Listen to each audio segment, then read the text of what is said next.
The Ringing Cedars, Series 21.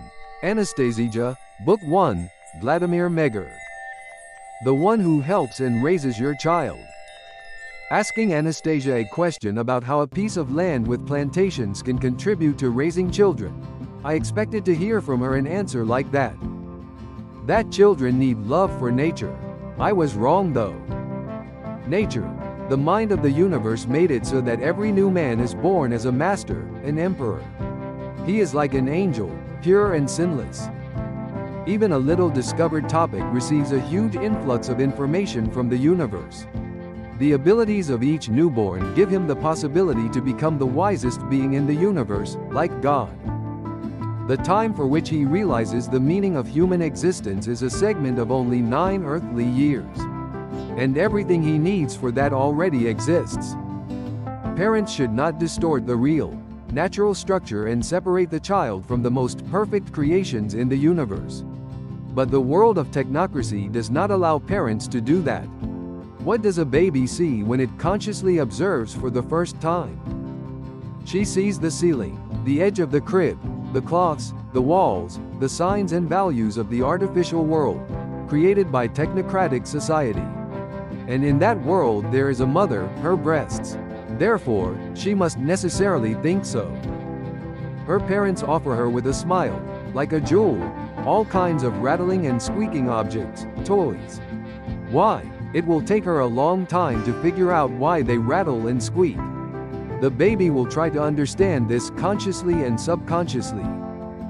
Then those same, smiling parents will tie her up in some kind of cloths, which is uncomfortable for her. She will try to free herself but in vain.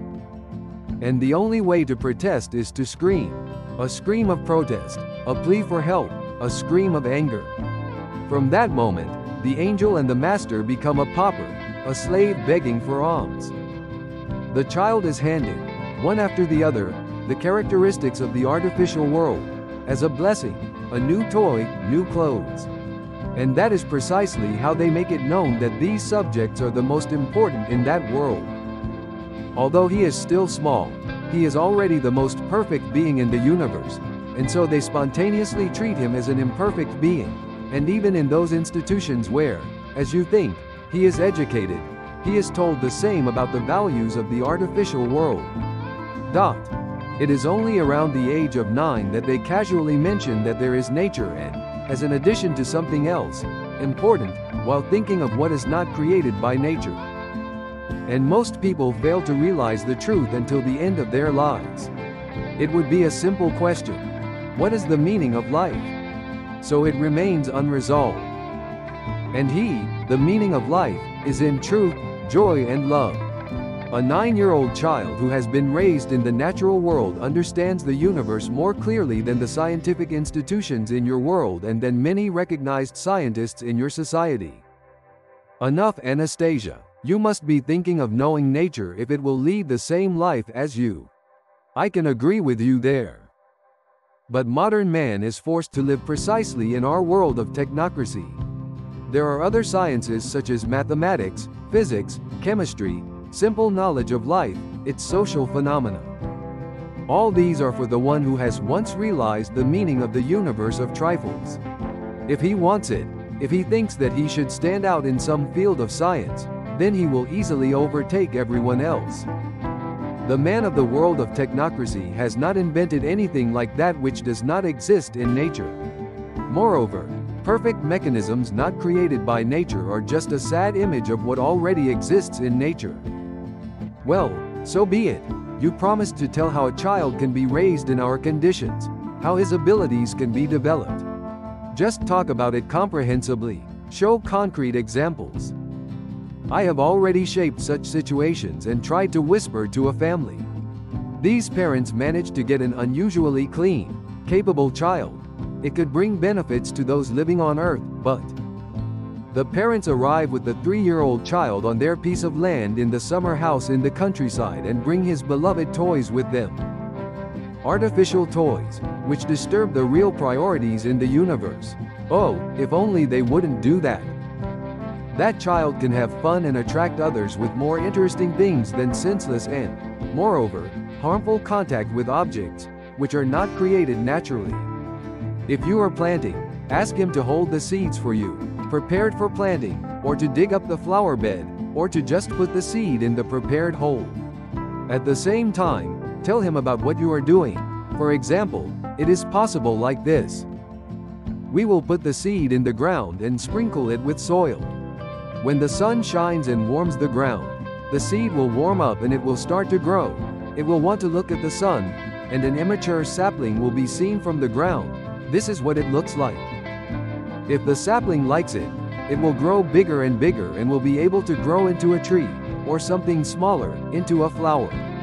I still want it to bring us delicious fruit, so you can eat it too, if you like it. The sapling will prepare her fruit for you. Every time you come to your piece of land with your child or when he wakes up in the morning, the first thing you should do is suggest that he look to see if a sapling has sprouted. If you see that a sapling has sprouted, show that you are happy. When you transplant a seedling, then let it bring you one stem each. If it accidentally breaks, take the broken stem in your hands and say, "I think this one will not live and will not bear fruit for us. It broke, but let's try to plant it anyway." And plant at least one broken one next to the others. In a few days, when you and your child approach the bed again, with already hardened tomato stems and show your little one the broken and withering stem, remind him that it was broken during planting. At the same time, talk to the child in an instructive tone. You should talk to him as if you were an equal. The child surpasses you in some things, for example, in purity of intention. It is an angel. If you manage to understand this, then you will already be able to act further according to intuition. So it is with you that your child will become a person who will make you happy as well. When you sleep under the clear sky, take your child with you, place him next to you, and let him look at the starry sky, but do not explain the names of the planets, nor how you understand their origin and destiny. Because you don't know it, so the stereotype that exists in your brain will only turn the child away from the truth. His subconscious knows the truth, and it will pass itself into his consciousness. You can just tell him how you like to look at the shining stars. Ask your child which star he likes more than others. In general, it is very important to know how to ask a child questions. Next year, you should offer him your own flower bed. Arrange it. Give him the opportunity. Let him do whatever he wants on it. In no way should you force it to do something or correct what it has done. One can only ask him what he wants. Help can only be given to him if he is asked for permission to work together with him. Well, I threw in disbelief to Anastasia. Maybe that child will become interested in the plant world and maybe become a good agronomist. But still, where will knowledge of other fields come from? So how from where? The point is not only that it will know and feel how and what it succeeds. The most important thing is that it will start to think, analyze, and cells will wake up in its brain that will work for its entire life. Thanks to them, they will become smarter, more gifted compared to those in whom these cells are dormant. As for reality, what you call progress, it may prove to be unsurpassed in every field. And the considerable purity of his intention, which is greater than that of others, will make him the happiest of all. The relationship he has established with his planets will allow him to constantly receive more and more recent information and exchange information. All this will be received by his subconscious and will be transmitted to consciousness in the form of new thoughts, discoveries. He will be an ordinary man on the outside, but on the inside. You call such geniuses.